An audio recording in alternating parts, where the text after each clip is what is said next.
Bismillah ar-Rahman ar-Rahim. Brothers and sisters in Islam, I want to speak to you about Salat al-Maghrib during the month of Ramadan. Many people have made a habit that as soon as Adhan al-Maghrib is called, they sit down on the table, they break their fast, they continue to eat, and then drinks, and then sweets, and then afterwards they get up, go to the bathroom, then make wudu, and then they pray Salat al-Maghrib. By then, Allahu A'lam, perhaps Salat al-Maghrib time has ended and they don't know. So brothers and sisters in Islam, this message here is to encourage you all to take Salat al-Maghrib serious during the month of Ramadan. The sunnah of the Messenger sallallahu alayhi wasallam was to break his fast on dates or water or whatever that is available, and then you rush to establishing Salat al-Maghrib.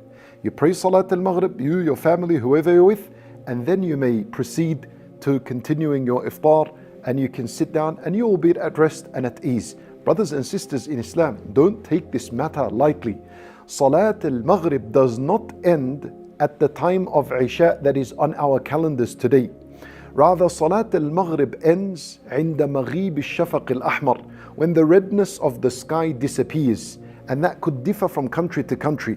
Sometimes in certain countries it could be 50 minutes from Adhan al-Maghrib until the end of Salat al-Maghrib.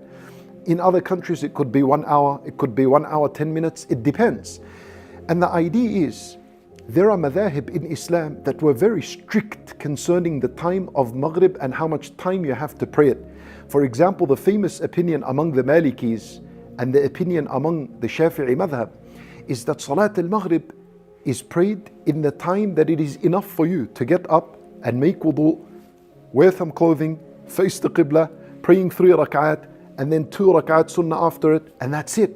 That's and the Shafi'iyah. So that's about 15 to 20 minutes they give for Salat al-Maghrib.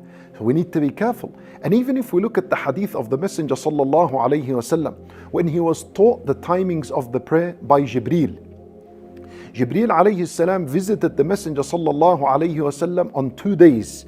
The first day, he led him in salat for all the prayers at the beginning of their time. On the second day, Jibreel came and he led the Messenger sallallahu alayhi wasallam in the prayers. He led him and he prayed the prayers at the end of their time. At the end of their time. But for Salat al-Maghrib, on the 2 days, he prayed it on time, which is a proof for you and I that this is an urgent prayer that only has that time from when it makes adhan. It needs to be a rushed salat. Unlike all the other prayers, there is time for you to pray them and offer them. So let's not fall into this mistake.